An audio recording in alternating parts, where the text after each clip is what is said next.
Mainit ang sikat ng araw sa gitna ng masukal na kakahuyan sa likod ng bundok kahayag. Sa kabila ng sikat ng araw ay tila may malamig na pakiramdam na bumabalot sa paligid. Tahimik na wari ba ay may nagmamasid mula sa mga anino ng punong kahoy. Si Julio, matipunong lalaki na nasa edad 30, ay naglalakad sa unahan. May bitbit na pamalo na gawa sa itim na kahoy ng kamagong. Kasunod niya ang nakababatang kapatid na si Julia, 29, na may dalang supot na puno ng mga halamang gamot. Ang magkapatid ay anak ng yumaong albularyo na si Apo Damiano at babaylan na si Inang Salvia. Lumaki silang magkasama sa bahay na bato sa gilid ng gubat at namulat sa mundong puno ng hiwaga at panganib. Kaya kapag mga ganitong sitwasyon na tila nagbabadya ang hangin ay ramdam kagad ng magkapatid kung may kung ano sa paligid. Nararamdaman mo ba yun, Julia? Pansin mo yung galaw ng mga dahon kahit mahinahon yung hangin? Parang may kakaiba sa paligid no? Oo, kuya. May ibinubulong sa akin ng malumanay na hangin. May sinasabi ang paligid. May nagbubuntis na matinding takot. Isang nilalang ang nangangailangan ng tulong. Magkasabay na napasinghap ang magkapatid na tila ba inaamoy ang hangin. Ilang saglit pa ay biglang tila namuti ang mga mata ng babae. Namana niya kasi ang ganitong kakayahan sa nanay nilang babaylan. Tuwing kinakailangan ay nagkakaroon siya ng kakaibang pangitain o pakiramdam. At hindi nga nagkamali si Julia. Ilang saglit lang pagkatapos nilang mag-usap, ay biglang napalitan ng hiyawan ang katahimikan ng gubat. Narinig na nga nila ang isang babaeng umiiyak at sumisigaw ng tulong. Doon sa bandaron, kuya. Narinig mo ba yung sigaw na yon? Oo, tara, magmadali na tayo. Tumakbo ang magkapatid sa direksyon kung saan nanggagaling ang ingay. Sa isang maliit na umbok sa gitna ng mga puno ay natagpuan nila ang isang babaeng buntis. Duguan yun, nakandusay at halos mawala ng malay. Kagat noon ang sariling braso sa tindi ng sakit sa napipintong panganganak. Hindi na nagdalawang isip pa sina Julio at Julia. Lumapit kagad sila sa babae na hindi lang nahihirapan kundi tila ba galit na galit. Nang marinig nila ang sinasabi noon habang nanginginig ay nagkatinginan sila na punong-puno ng pagtataka. Tama ba yung narinig ko, Julia? Isinusumpa niya yung sanggol na ipapanganak niya? Oo, kuya. Tulungan na natin siya. Mamaya na tayo mag-usap. Nararamdaman ko na may kakaiba sa mga sanggol. Mga sanggol? Hindi na umimik muna si Julia. Lumapit lang siya sa hirap na buntis na panganay ang pag-iri. Ibinaba ng dalaga ang kanyang lumang bag at mula roon ay inilabas niya ang banig at mga langis. Madalas kasi silang may dalang mga ganun dahil kung minsan ay nagpapalipas sila ng idlip sa kakahuyan tuwing tanghali. Ale, kalma lang po kayo Ako po si Julia at yung nasa likod naman po ninyo ay kuya kong si Julio. Mga albularyo po kaming dalawa at kami pong tutulong sa'yo. Kaya huwag ka na pong mabahala. Kuya, patulong ako rito! Ha? Oo. Ano bang gagawin ko? Lumapit ka rito. Maghanap ka ng malinis na espasyo. Ha? Sige. Paglapit ng binata, ay nagmamadali na siya sa pag-aanda ng ligtas na espasyo habang si Julia ay tinutulungang iluwal ang sanggol. At katulad ng sinabi ng dalaga, ay hindi nga isa, kundi 2 sanggol ang lumabas. Kambal nga, katulad ng sinabi mo, Julia. Ale, kambal po ang anak niyo at napakalusog nila. Huwag na po kayong malungkot dahil ligtas sila. Ha? Natigilan na ang magkapatid matapos makita ang matinding takot sa mukha ng babaeng nagsilang sa mga sanggol. Pagkatapos ay galit yung nagsisigaw ng halimaw at binabanggit nga ang tungkol sa dugong tukhong ng kambal. At doon na nga, nang muling mapalingon sa sanggol ang magkapatid, ay napansin nila na mapupula ang mga mata ng kambal at may kakaibang balat sa likuran. Parang may aninong kumikilos doon na siyang isa sa mga palatandaan ng pagiging dugong aswang. Lalo na ng tukhong na isang uri ng aswang na kilala sa kanilang kakayahang gumaya ng mukha ng ibang tao sa loob lamang ng 30 segundo o higit pa. Depende sa kakayahan o lakas ng halimaw. Nagpakilala ang babae bilang si Eva at malinaw na ayaw niya sa mga bata matapos magsilang. Galit yun at pilit na pinalalayo sa kanila ang mga bagong anak. Dahil doon ay binuhat na nga ni na Julio at Julia ang mga sanggol na sinamantala naman ng ginang. Tumakbo ito at iniwan ng mga sanggol sa kanila. Natulala na lang ang magkapatid habang sa alitan na pinagmamasdan si Aling Eva na tumatakbo at ang mga bagong silang. Uy! Aling Eva! Bakit mo iniwan ang mga anak mo? Julia, anong gagawin natin sa mga batang to? Hindi ko kayang iwan ng mga bagong silang na ito, Kuya Julio. Pero narinig mo naman yung sinabi ni Aling Eva kanina, Julia. Kaya niya iniwan ng mga sanggol at kaya niya napiling mga anak dito. Intensyon na talaga niyang iwan ng mga bata. Narinig mo naman, di ba, na may dugo sila ng tukhong? Kuya, hindi kasalanan ng mga batang ito na ganito ang dugo nila. Pareho tayong lumaki sa pangunawang hindi lahat ng nilalang ay masama. Minsan, ang halimaw ay ginagawa, hindi ipinapanganak. Ay nako, anong plano natin ngayon? Mga albularyo tayo, kuya. At bukod doon, ay may lahi rin tayong babaylan. Kaya, palalaki natin sila at gagamitin ang kakayahan natin para matabunan ang pagiging tukhong nila. Napabuntong hininga na lamang si Julio habang inuuyog-uyog ang isang sanggol sa kanyang bisig. At mula sa araw na yon ay inuwi nila ang kambal at pinangalanan nila ang mga yon ng Abel at Cain. Mabilis nga na lumipas sa mga araw, linggo, buwan at taon.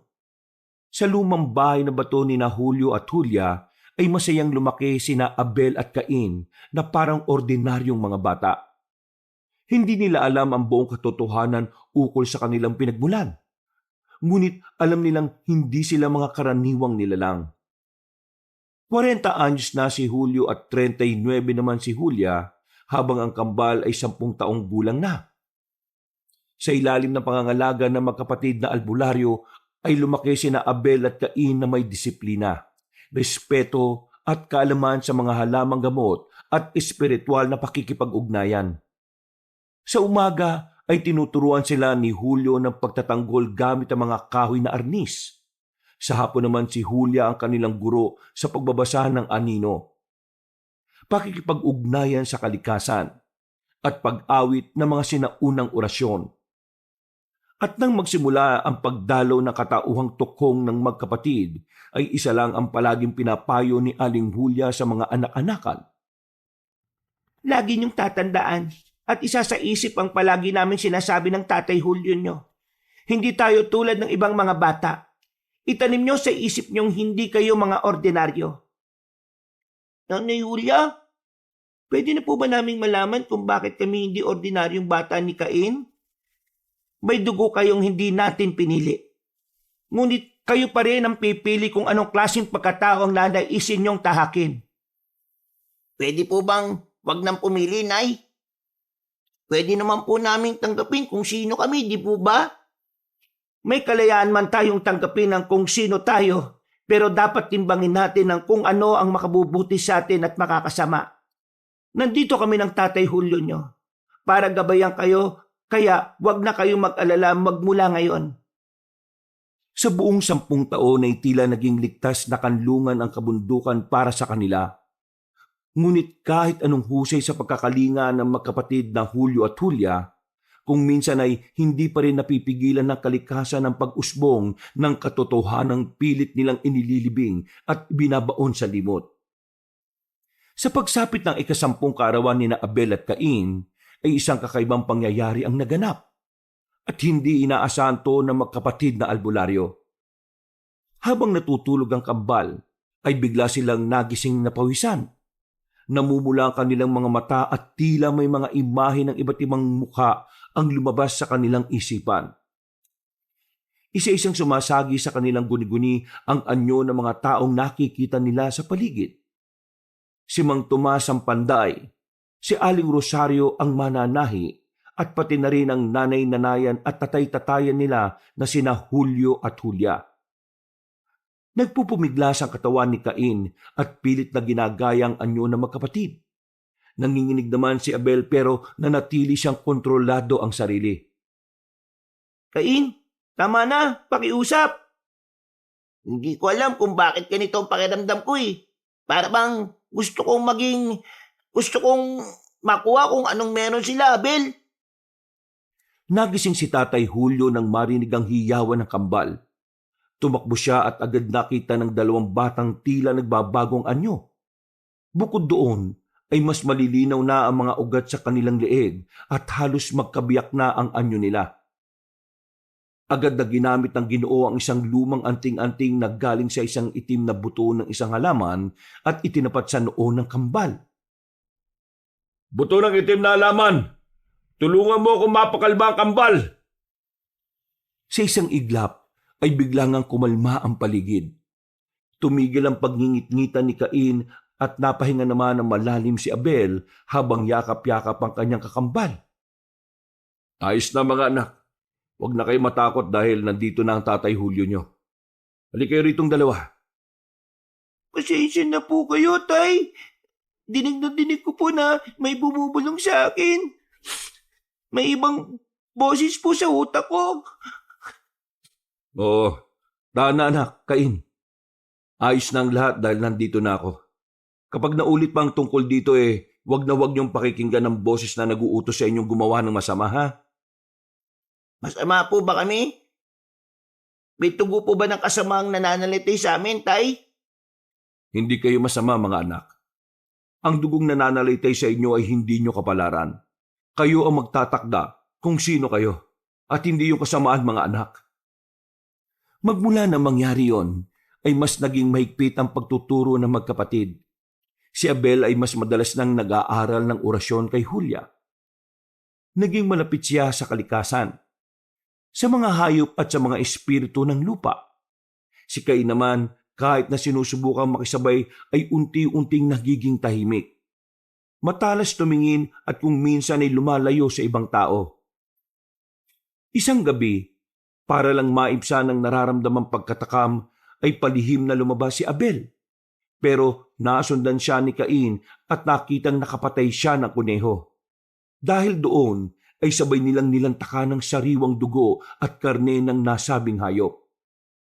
Inilihim nila ito sa mga nakagisnang magulang dahil natatakot din sila. At isang araw, habang papawi si Cain galing sa ilog, ay may narinig siyang sigaw ng batang lalaki.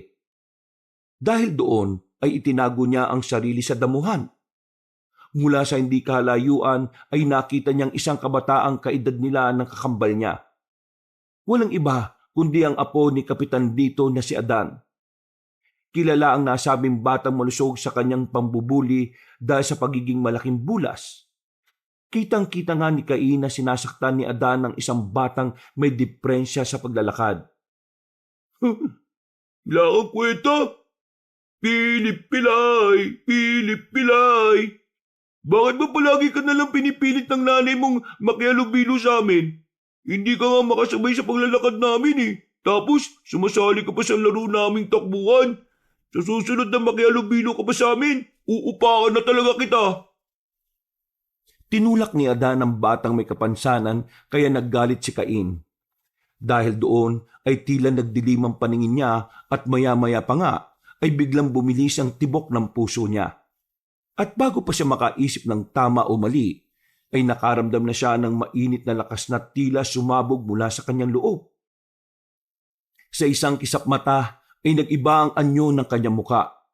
Nagaya nga niya ang anyo ng kuneho na napatay nilang magkapatid noong nakaraang gabi. At nagulat din siya sa sarili matapos yung nangyari. Nagulat din si Abel na kadarating lang. Hawig na hawig nga talaga kasi ng kambal niya ang mukha ng nasabing kuneho. "Ano to? Ano tong nangyayari sa akin? Bakit ganyan na itsura ng mukha mo, Cain? Naging kawig mo yung kunehong napatay natin?" "Hindi ko alam. Ayaw ko maging isang halimaw, pero gusto kong saktan si Adan. Anong gagawin natin? Hindi ko alam. Tumakbo si Cain palayo at naiwan ang kakambal niya na nakatingin na lang din kay Philip na tinulak si Adan. Pag-alis ng mapanakit na batang lalaki, ay tinulungan niyang tumayo ang batang pilay at saka niya sinundan si Cain. Kinagabihan, dahil sa nangyari ay hindi tuloy mapakali si Cain.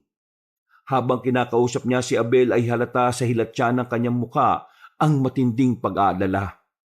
Hanggang sa mapansin na sila ng kanilang nanay-nanayan. May problema ba, Abel at Cain? Wala po, Nay. Sige na, sabihin niyo ng mga anak. Wala po talaga. May nakita po kasi kami na batang sinasaktan na naman ni Adan eh. Kaya nagalit po tong si Cain. Tapos, hindi ko rin po alam pero sa galit ko, gusto ko po siyang gantihan sa ginawa niya, Nay eh. Kaso natakot po ko dahil bigla na lang po kong, basta po, gusto kong gumanti at saktan din yung taong yun. Abel, Cain, hindi natin kayang linlangin ang ating mga sarili. Katulad ng palagi namin sinasabi ng Tatay Julio nyo, ang dugo nyo ay may nananalaytay na kakaibang lakas. Ngunit ang kapangyarihan na yan ay dapat na ginagamit nyo sa pagtatanggol at hindi sa pagiganti sa kapwa. Intindihan ko po, Nay. Salamat po sa mga paalala nyo. Ikaw, Cain, nakukuha mo ba ang sinasabi ko, anak? Katulad ng kambal mo, dapat matutunan mo rin ang maging mahinahon sa lahat ng bagay para makontrol mo sa katauhan mo ang dugong nananalaytay sa iyo. Opo, naiintindihan ko po, Nay. Nasabi yun ng maangas na bata, ngunit sa loob-loob niya ay may damdaming tila nagpapasimula ng rebelyon. Maraming tumatakbo sa isip niya habang patuloy na nag-i-encourage ang kanilang ina-inahan. Abel na naman. Bakit laging si Abel na lang ang pinupuri ni nanay at tatay? Bakit pagdating sa akin parang palaging mali ang mga ginagawa ko? Nakakainis na buhay to. Gusto ko lang namang tumulong pero napagsabihan pa ako. Nakakainis. Pagkatapos ng pag-uusap na yon, ay naghapunan na nga sila at mabilis na lumipas ang sandali. Habang nasa kwarto na ang magkapatid, ay masinsinan ulit silang nag-usap. Cain, okay ka lang ba? Parang ang tahimik mo kanina simula nung kinausap tayo ni nanay ah. Ayos lang ako. Kaya hindi mo kailangan mag-alala sa akin. Cain, kahit anong mangyari, tandaan mo na magkapatid pa rin tayo ah. Hindi mo kailangan patunayan ang sarili mo sa iba. Kung may pinagdaraanan ka, sabihan mo ko dahil hindi tayo magkaaway. Magkakampi tayo. Sa tulong din ni nanay at tatay, papagtatagumpayan natin ang masamang dugong nananalitay sa atin. Pero, paano kung hindi ko na mapigilan ng sarili ko? Nakita mo naman yung nangyari kanina, di ba? Paano kung ang halimo sa kalooban ko mas malakas pa sa mga turo ni nanay at tatay? Hindi tayo mga alimaw, Cain. Mga tao tayo. At siguradong tutulungan tayo nila nanay at tatay dahil pamilya nila tayo. Hindi ko alam, Abel. Hindi ko alam. Natulog na nga sila ng mahimbing at sa mga lumipas na araw ay mas naging maingat na nga ang kambal. Pero may mga pagkakataon pa rin talaga na hindi nakokontrol ni Cain ang sarili. Mabuti na lang ay palagi siyang inaalalayan ni Abel kaya kagad din siyang napapakalma. Isang madaling araw, habang mahimbing ang tulog ni Abel sa kanilang silid sa ikalawang palapag ng bahay, sa kabilang dako ng kwarto ay gising na gising naman si Cain. Nakaupo ang maangas na batang lalaki sa gilid ng bintana at nakatingin sa kawalan. Sa ilalim ng anino ng buwan, tila may kadilimang bumabalot sa kanyang mga mata. Isang aninong gumagapang mula sa kailaliman ng kanyang kalooban. Ito na naman yung pakiramdam na to. Ay, nako. Sa kanyang dibdib ay ramdam ni Cain ang kakaibang init ng katawan at tila isang silakbo ng damdamin. Ganito rin ang pakiramdam noong nakaraang ginaya niya ang mukha ni Adan. Unti-unti na naman itong bumabalik na para siyang nilalamon ng buo.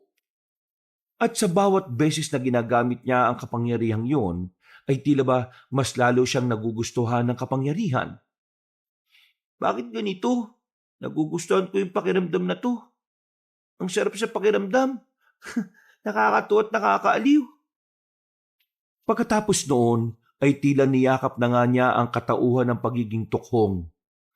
Ang isang uri ng aswang na may matinding pagnanasa rin sa sariwang dugo at karni ng tao. Sa ibaba ng bahay ay nagising si Tatay Julio dahil sa ingay ng tila kulog kahit hindi naman umuulan. Tumayo siya at sumilip sa bintana. Sa dako ng kakahuyan ay may nakita siyang isang anino. Isang tao pero hindi normal ang laki. Pabigla-bigla yun at pamilyar sa kanya ang itsura. Dahil doon ay tinungo niya ang silid na kinaroroonan ng kambal. Pagtingin niya ay si Abel lang ang natutulog doon. Sa kabilang kama ay wala si Cain. Pumunta rin siya sa isa pang kwarto na madalas na tinutulugan minsan ng mga bata pero wala nga rin doon ang hinahanap niya. Dito na siguro ng Ginoo na si Cain na nga ang nakita niya kanina sa labas ng kanilang bahay. Dali-daling bumaba at tinungo ang silid ng kanyang kapatid na babae at ginising yon. Ulya! Ulya! Diyos ko po, Ulya! Oh, bakit kuya? Si Cain, wala siya rito sa bahay. Nakita ko siyang lumabas at nasaan yung tukhong siya. Nangyari na kinatatakutan natin. Kailangan natin siyang mahanap kagad bago pa siya makapaminsala sa mga taga-baryo. Tara! Samantala, sa gitna ng madilim na hating gabi, ay naglalakad ang mga maglolong sina Kapitan Lito at Adan. Galing sa inuman ng Ginoo at inaalalayan siya ng anak pauwi sa kanilang bahay. Ang malusog na batang lalaki kasi ang palaging inuutusang sumundo sa kanyang lolo. Kaya naman niya kasi yung alalayan dahil sa pagiging malaking bulas. Maya-maya pa, habang marami nilang tinatahak ang daan mula sa kadiliman, ay may umusbong na figura at sinundan niyo ng pabulong na boses. Adan! Sino yan? Hindi na sumagot si Cain. Nagpakita na lang siya kaya ganun na lang ang gulat ni Adan dahil sa mukha niyang katulad ng sa kuneho. Nang mapahinto ang maglolo, ay wala namang kamalayan si Kapitan Lito dahil lasing na lasing ito. Anong kalokohan to? Sino ka? Bakit kuneho yung itsura mo? Bakit?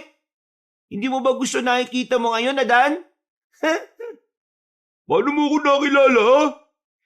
Mahalaga po ba yun? Tandaan mo ang mukha ng kuneyong to. Dahil sa mga susunod na araw, ang mukha mo na ang magiging mukha ko. Sa takot ni Adan ay nabitiwan niya ang ama na napapaupo na lang sa isang gilid. Dala na kalasingan ni Kapitan Lito ay nakatulog na pala ito kaya hindi na rin naalalayan pa ng batang malusog. Napatras si Adan at sinubukang tumakbo pero mabilis siyang sinundan ng taong kunehong si Cain at itinulak siya mula sa likod. Ilang saglit pa, habang nakadapa ang takot na batang damulag, ay unti-unti na ngang bumagsik ang tingin ng halimaw. Namula ang mga mata nito na parabang nag-aalab. Umusbong ang matatalas na kuko sa kamay. Pagkatapos ay pinatungan niya si Adan at sinimulang kalmutin ang balikat nito hanggang sa magdugo yun. Napayaw sa takot ang batang malusog habang napapayak dahil sa sakit na nararamdaman. Tama na! Tama na! Hindi ko na to kaya! Akala ko ba matapang ka, ha? Dahil mo ipakita ang tapang mo sa akin. Mayabang na, Adan, at mapanakit ng mga bata. Hindi na ako ulit! Tama na!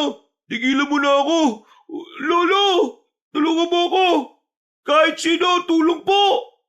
Sige, sumigaw ka lang ng sumigaw. Maramdaman mo man lang ang takot na ginawa mo sa mga batang mas maliit sa'yo. Tama na! Parang awa mo na! Halimaw! Huwag mo ko papatayin! Pakiusap!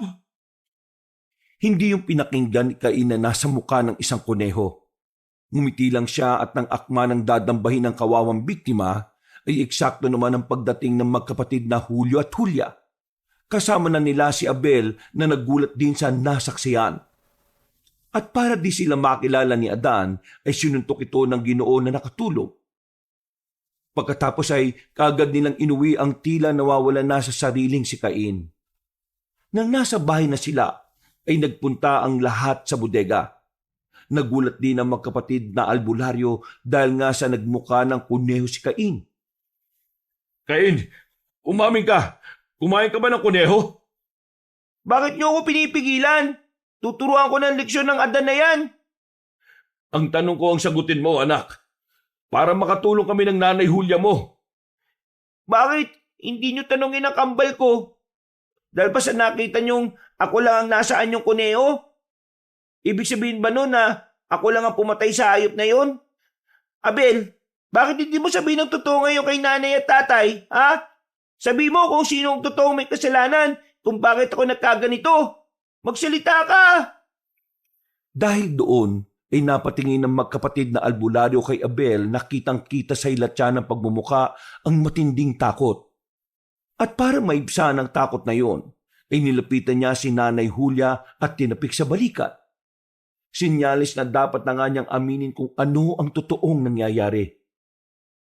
Nung isang gabi po, lumabas ako ng bahay dahil nakaramdam ako ng pananabik sa sariwang dugo at karni ng tao. Pumatay po ako ng kuneho at nakita yun ni Cain na ginawa ko. Para hindi siya magsumbong sa inyo, pinatikim ko na rin po siya ng sariwang dugo at karni ng kuneho. Diyos ko po!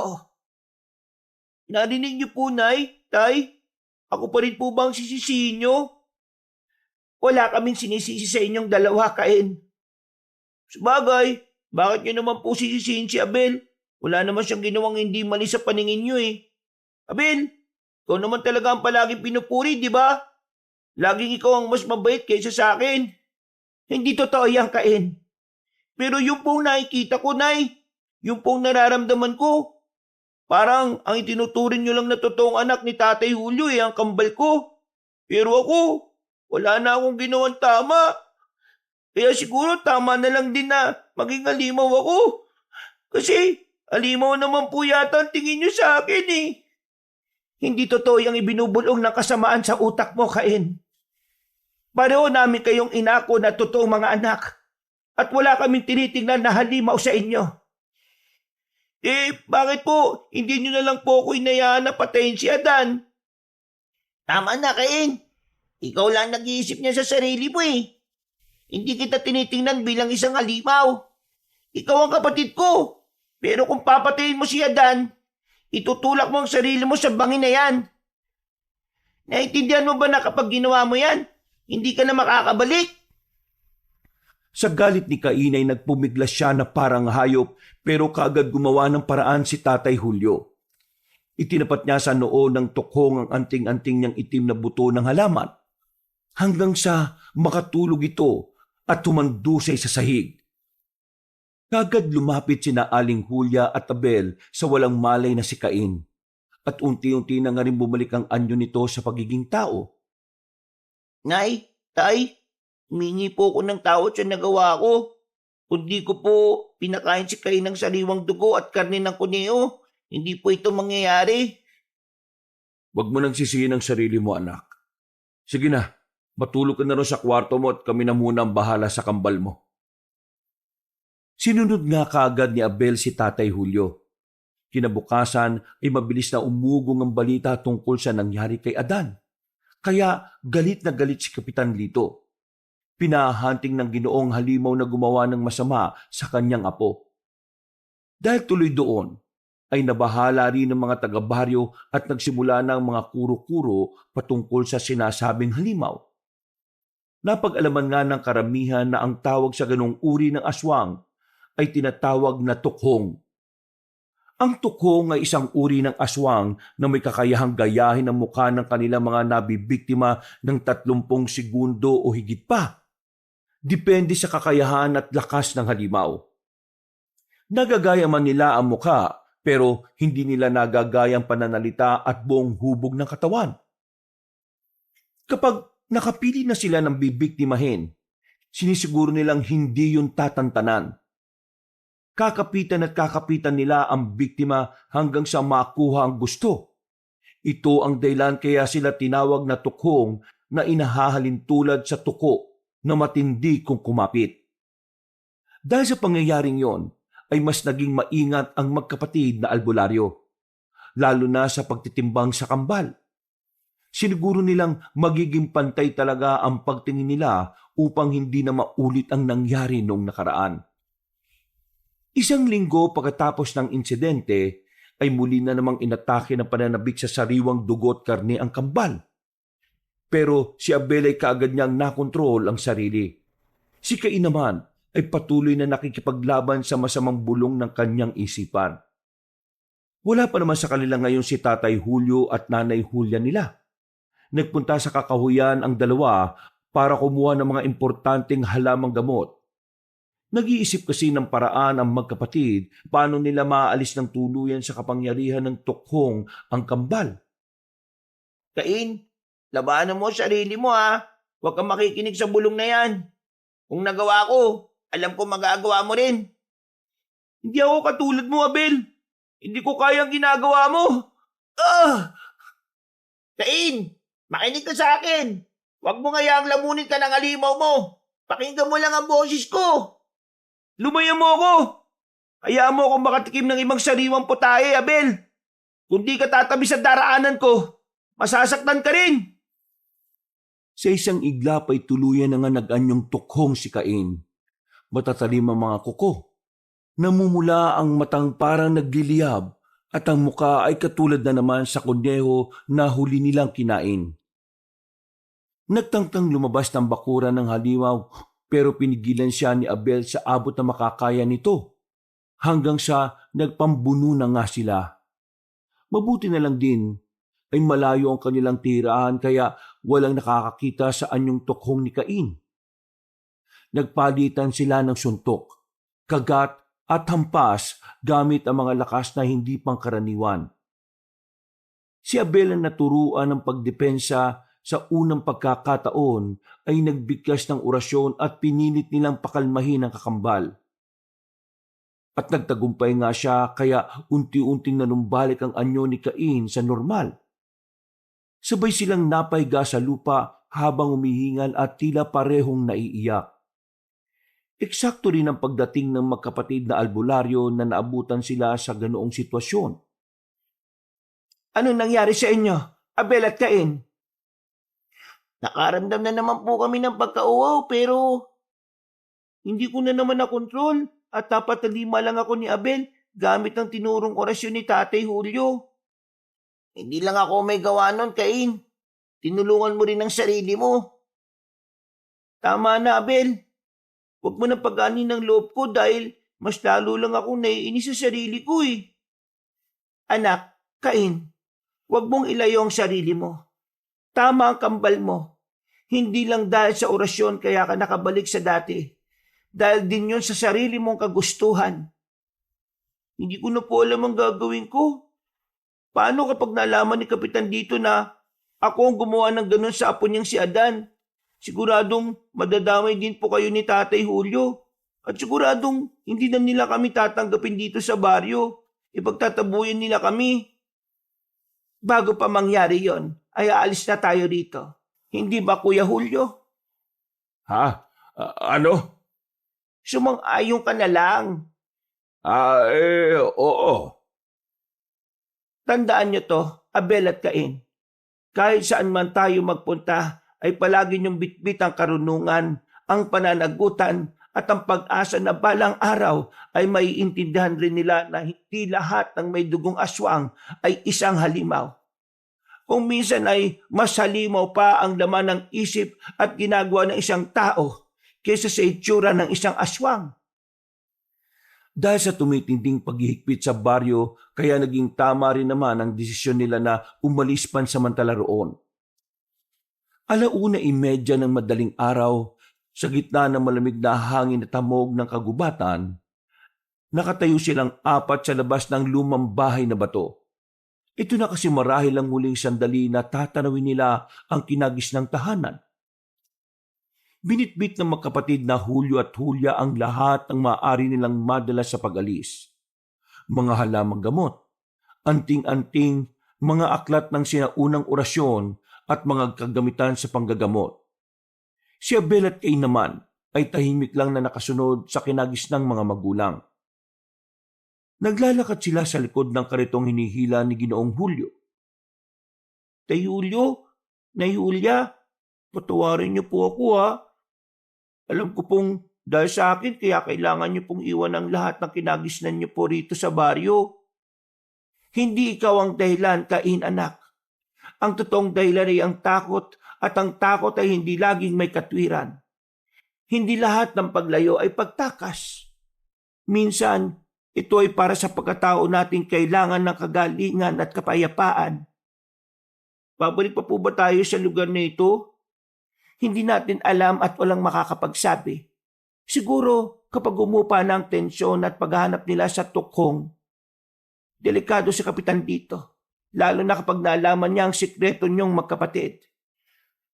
Baka po mas lalo lang silang maginala dahil sa pag-alis natin. Wala na kaming paki ni Kuya Julio tungkol sa bagay na yon. Mas importante sa amin ay ang kaligtasan niyong dalawa. Salamat po, Nay Julia, Tay Julio. Habang binabagtas nila ang bakuran ay nanahimik na muna silang apat at ganun din ang paligid. Ang gabi ay tila nakikisimpatya sa kaganapan dahil kahit ang kuliglig ay hindi nagpapansin ng gabi. Para silang kinakain ng katahimikan. Pagdating nila sa paanan ng bundok, tumigil si Julio at lumingon. Sa pagkakatanda niya kasi, ay doon nila nakita ang Nanay Eva ng kambal na nag-iwan sa kanila. Dito nagsimula ang lahat sa lugar na ito. Ano pong ibig niyong sabihin, Tay? Wala yan, Abel. Katulad ng sabi ng Nanay Julio nyo. Katulad ng sabi ng Nanay Julia nyo. Babalik din tayo rito sa baryo sa tamang panahon. Kailangan muna nating hanapin ang lugar kung saan hindi takot ang nangingibabaw, kundi pang unawa sa kapwa. Nagpatuloy na nga sila sa paglalakad hanggang sa makarating sa malayong lugar. Nagpahinga muna sila sa isang abandonadong bahay at doon nga ay napanaginipan ni Aling Julia ang tungkol sa baryo. Sa tuwing meron pa naman siyang panaginip ay itinuturing niya itong isang paalala o babala dahil nga sa may lahi rin silang babaylan. At ang isa sa kakayahan nila ay ang makakita ng mga pangitain sa pamamagitan ng panaginip at iba pa. Kitang-kita niya sa pangitain na dahil sa pag-alis nila sa baryo Kabalantian ay mabilis ngang kumalat ang balita tungkol sa pagiging halimaw ng kambal. Lumaganap ito na gaya ng apoy sa tuyong damo. At nang malaman ni Kapitan Lito ay galit na galit siya lalo na sa magkapatid na albularyo. Ang nasalot, pinagkakatiwalaan pa naman din natin ng magkapatid na albularyo yun. Yung pala, nag-aalaga sila ng mga halimaw. Kaya pala iba talagang tingin ko sa kambal na yon, lalo na sa Kay na yon. Sila pala yung mga tukhong na umatake sa apo ko. Natatandaan ko na nga po, Lolo. Si Kay nga po talaga yun. At hindi ako pwede magkamali sa boses niya. Hindi ako titigil hanggat hindi ko nahuli ang mga yon. Sinisiguro ko sa iyo, Apo, na mahanap sila kahit saan pa sila makarating. Parurusa ako sila para hindi pa marisa ng iba. Walang puwang ang mga aswang sa baryo Kabalantian at ang mga taong kumupkop sa kanila. Nang magising si Aling Julia ay kagad niyang sinabi sa kapatid ang tungkol sa pangitain sa pamamagitan ng panaginip. Dahil doon ay nagpatuloy na sila sa takot na baka masundan pa ng mga tauhan ni Kapitan Lito. Ilang araw matapos umalis ay natagpuan nga nila ang isang maliit na pamayanan sa pagitan ng dalawang bundok. Katulad sa baryo Kabalantian ay payapa, tahimik at walang masyadong tao rito. Tinanggap sila ng isang matandang babaylaan na si Aling Sabel na dati nang kakilala ng kanilang ina. Muling nagsimula ang buhay nilang apat bilang isang pamilya. Sa bagong lugar ay nagturo ng paggagamot si Julio at si Julia naman ay naging tagapayo ng mga ilang buntis. Si Abel ay tumutulong-tulong sa mga hayop at pananim sa bukid. Ngunit si Cain ay nanatiling tahimik. Lagi siyang naupo sa gilid ng ilog at pinagmamasdan ng tubig na animoy sa lamin ng kanyang sarili. Abel, paano kung hindi ko na kayang lamig sa loob ng pagkatao ko? Anong ibig mo sabihin, ha? Nakakaramdam ko na naman ba ng pananabik sa sariwang karni at dugo ng tao? Hindi naman. Pakiramdam ko lang, simula nang umalis tayo sa Barrio Kabalantian, parang nanlamig na yung puso ko. Kaya natanong kita kung paano kung hindi ko na makayanan itong lamig na nararamdaman ko. Hindi natin kailangan na laging mainit ang puso para maging mabuti. Minsan sapat na ang hindi natin hinahayaan ng lamig na tuluyang manalo. Ang lalim naman ng mga sinabi mo. Kaya nga, parang hindi tayo mga 10 taong gulang kung mag-usap, no? Wala ba yung pambatang usapan naman? Ewan ko nga rin ba, masyado tayong nagiging senti. Sobrang payapa kasi sa lugar na to eh. Hindi ko na maiwasang mapaisip talaga.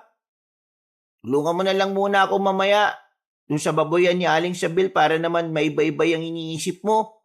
Malayo na tayo sa Barrio Kabalantian, kaya wag na tayo mag-isip ng hindi maganda. Oo nga, tama ka nga. O sige, tutulong ako sa iyo pero ikaw ang maghuhugas ng plato mamayang gabi ha. Sige ba? Yun lang pala eh. Pero basta, ikaw naman yung mag-aayos ng tulugan natin ha. Sige, payag ako. Basta ikaw naman na magpapakain sa mga manok natin. Habang nagkakasiyahan ng kambal sa gilid ng ilog, mula naman sa baryo na kanilang tinakasan ay nagbabadya ang matinding plano. Pag-uwi ng bahay ay nakatipon na nga ulit ang 4 at sabay-sabay na nagsalo-salo ng hapunan. Nang mapansin nila Aling Julia at Mang Julio na masaya ang kambal, ay tila nabunutan sila ng tinik. Ngayon na lang ulit kasi nila nakita na masaya si Cain. Mukhang masayang-masaya kayo ngayong kambal ah. May maganda yatang nangyari sa inyo kanina. Opo, Nay. Si Cain, tinulungan ako sa paglilinis at pagpapakain ng mga hayop ni Aling Sabel. Dahil po ron, napadali ang trabaho ko. Aba, maganda nga yan. Mabuti at nakikihalubilo ka na ulit, Cain. Tama yan. At ilapit mo ang sarili mo sa mga taga rito kaysa magsolo ka ng magsolo sa gilid ng ilog. Umayag na lang naman po ako kasi ang usapan po namin ay siyang maghuhugas ngayon ng mga pinagkainan natin. Pero ikaw maglilinis ng kwarto natin ngayong gabi ha. Oo nga, pero ikaw ang papakain ng mga manok ni Tatay Julio bukas. Aba, ayos yung mga kalokohan nyo ah. Nakakatuwa kayong pagmasdan na dalawa. Mabuti't bumalik na ang sigla ninyo. Masayang-masaya talaga ang puso ko na makita kayong ganyan. Dahil nga sa usapan na yon, ay nahawa na rin ang kasiyahan ng magkapatid na Julio at Julia. Nang matapos na ang hapunan, habang naguhugas ng pinagkainan si Abel, si Cain naman ay naglilinis na sa kanilang kwarto. Si Mang Julio ay nasa likod ng bahay para i-check kung nakalak na maayos ang pinto ng manukan habang ang kapatid niyang si Julia ay nakatanaw lang sa malayo mula sa bintana ng bahay.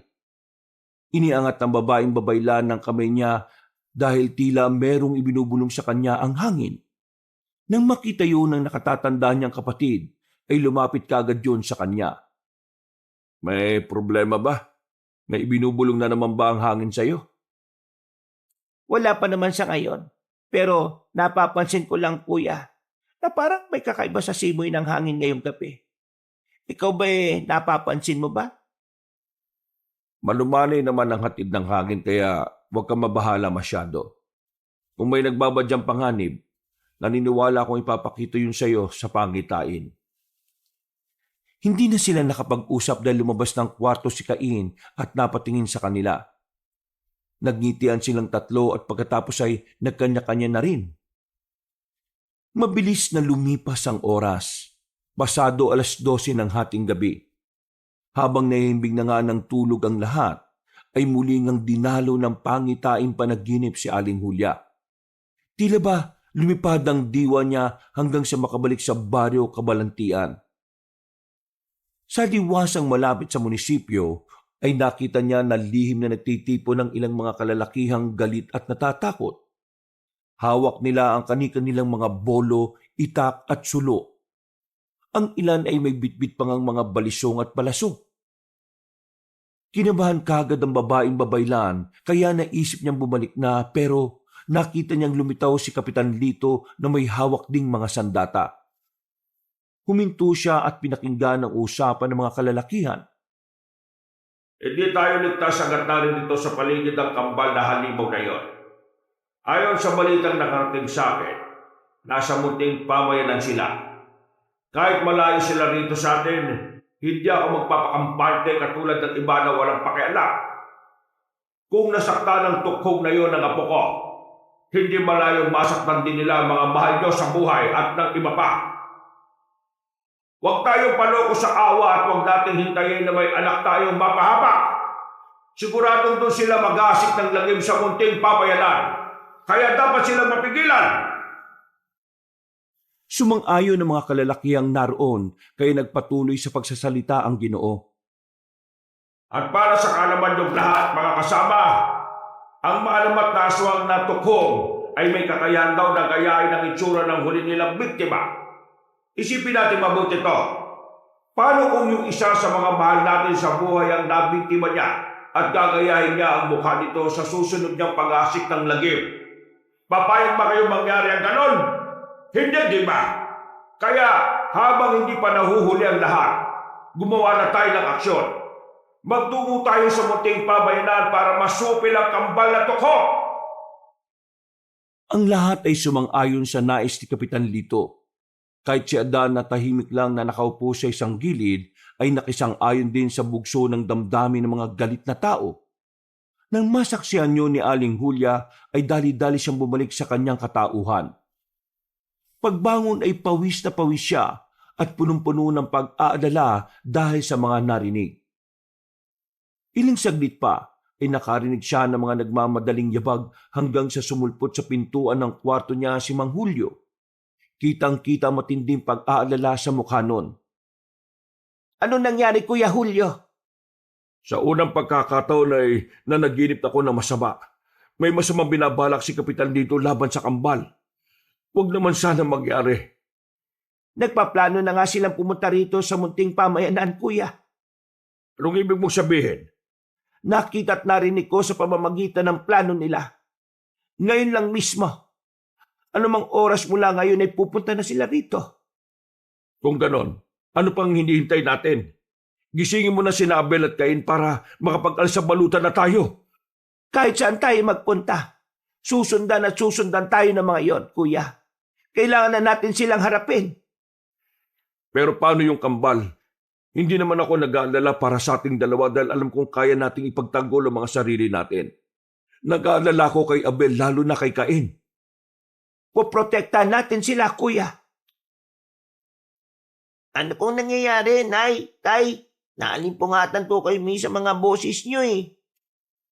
Natigilan na sa pag-uusap ang magkapatid na albularyo nang makita nila sina Abel at Cain na sumulpot naman sa likuran ni Mang Julio.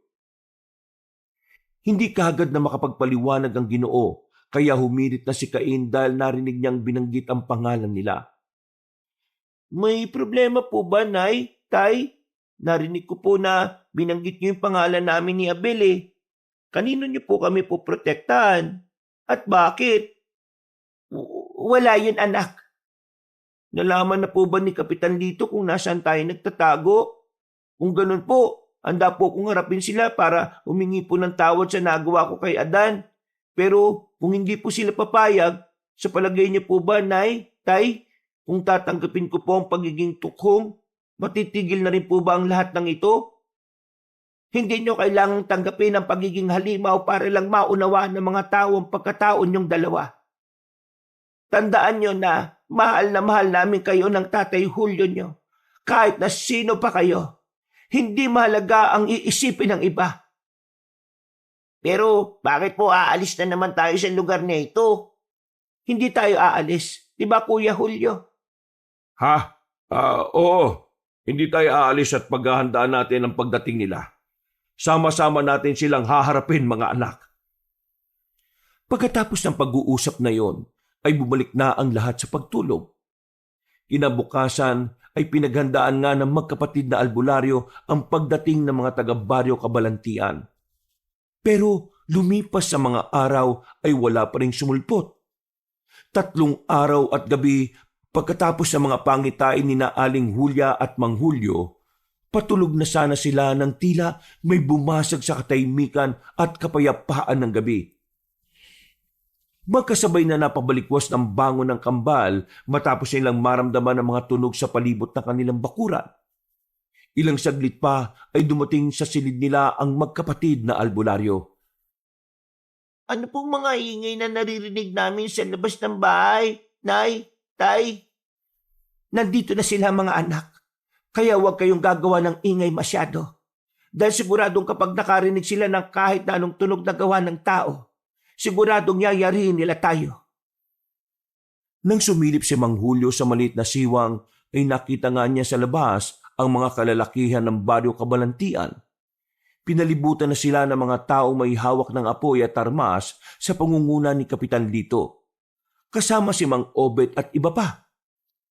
Lumapit din si Cain at nang makita niya ang dami ng tao, ay nag-alala siya sa buhay ng mga tumatayo nilang magulang. Tay, ano na pong gagawin natin? Akala ko po ba pinagandaan niyo po ito? Oo, anak. Pinagandaan na namin to. Kaya maghintay lang tayo sa gagawin nila. Saka tayo aaksyon. Samahan niyo muna ron ang nanay at kapatid mo. Sesenyasan ko na lang kayo. Alam na ng nanay Julio mo ang gagawin kapag sumenyas na ako. Sige po. Paglapit ni Cain, ay muling sumilip ang kanilang ama-amahan at doon na nga nila narinig ang malakas na boses ni Kapitan Lito. Lumabas na kayo, Julio at Julia! Alam na namin na dyan kayo nakatira at alam na rin namin na may mga halimaw kayong kinukupkop. Mga pinagkatiwalaang albularyo pa naman kayo pero nakuha nyo kumupkop na mga aswang. Ipaliwanag nyo sa amin dahil baka sakaling maintindihan namin at papatawad kayo ng kapatid mo. Pero huwag kang umasa na papatawarin ko pati ang mga tukhong na nasa pangangalaga nyo. Lalo na't sinaktan ng isa sa kambal ang apo kong si Adan. Napabuntong hininga si Cain nang marinig yon. At dahil doon ay nagpasya na si Mang Julio na lumabas katulad ng isa sa mga plano nilang magkapatid. Humarap siya sa mga kalalakihan ng baryo Kabalantian. May nahon, ngunit matigas ang paninindigan ng Ginoo. Bakit nyo kami pinagtataguan, ha? Hindi kami nagtago. Nagpakita kami sa inyo bilang mga manggagamot at tagapagturo. Kapitan Lito, hindi nyo kami mga kaaway. Kakampin nyo kami. Parang nakapagdududa naman ang mga sinasabi mong yan, Julio. Kalat na ang balita sa buong Kabalantian. Kumupkup kayo ng halimaw at kambal na tukhong pa. Hindi halimaw sina Abel at Adan. Mga bata lang din sila na nangangailangan ng kalinga. Kasi kalingan! Nakita mo ba ang ginawa ng halimaw niya kay Adan? Sinalmot ng tukhong na inaalugan nyo ang balikat niya. At dahil sa infeksyon, kamunti ka nang maputulan ng braso ng apo ka. Ang Abel at Cain na yan, mga halimaw sila kaya dapat silang mabigyan ng leksyon. Hindi mo naiintindihan ang mga sinasabi mo, Kapitan Lito. Alam kong galit ka lang ngayon, pati ang mga kasama mo. Kaya nyo nasasabi ang mga yan. Pero maniwala kayo sa akin, hindi masasama ang mga anak-anakan namin. Galit na galit talaga kami ngayon. Kaya ilabas nyo na ang mga halimaw at isuka bago pa tayo magpang-abot. Ayaw ko kayong saktan ni Julia dahil malaki ang naitulong nyo sa baryo Kabalantian. At tinatanaw namin nyo bilang isang malaking utang na loob. Kung totoo ang sinasabi niyong tinatanong niyong bilang malaking utang na loob, ang mga nagawa naming tulong na kapatid ko. Ako na nakikiusap sa iyo, Kapitan. Umalis na kayo, tayaan niyo na lang kami rito sa munting pamayanan na mamuhay ng tahimik. Hindi ka mapagbibigyan ng gusto mo. Hanggat hindi nyo sinusuko ang mga tukong, hindi kami aalis sa lugar na ito at ipapamalitan namin sa buong munting pamayanan ang tungkol sa mga halimaw na kinapkap niya. Kung ganun wala na akong magagawa kundi labanan kayo. Wala na nga tayong magagawa kundi labanan ng isa't isa. Mga kasama, magsihanda kayo dahil ngayong gabi na to, hindi tayo uuwi sa Bano Kamalantian hanggat hindi natin kasama ang mga tukong na dapat nating parusahan. Nang marinig yun ng kambal, ay nagulat sila pareho. Umakma sila ng pagkilos pero hindi sila pinahintulutan ni Aling Hulya. Nay, huwag niyo po kaming pigilan ni Abel. Masasaktan nila ang tatay kapag nagkataong naglaban sila. Mag-isa lang po siya ron at wala siyang katulong. Pasensya na mga anak, dahil ito lang ang naisip naming plano ng tatay Julio nyo. Hindi kami papayag na makuha kayo ng mga taong yon. Lalo na ni Kapitan Lito. Malupit siya at walang pinalalampas na kahit na sino. Yun na nga po, Nay. Kung wala tayong papalampasin kahit sino, bakit pa namin kailangan magtago ni Abel? Kayang-kaya po namin ang mga sarili namin, lalo na po ako. Hindi po ako papayag na masaktan nilang tatay. Kahit pigilan niyo pa ako ngayon. Hindi na nga nagpapigil si Cain sa kanyang inainahan. Nang hawakan siya nito sa braso ay piniglas niya at dali-daling tumakbo palabas ng bahay.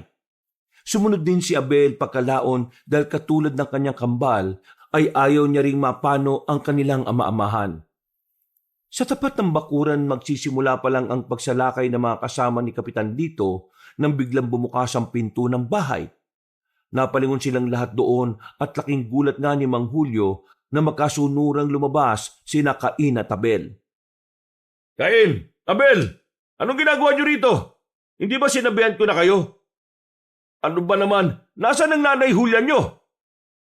Hindi po kami papayag na saktan nila kayo, Tay.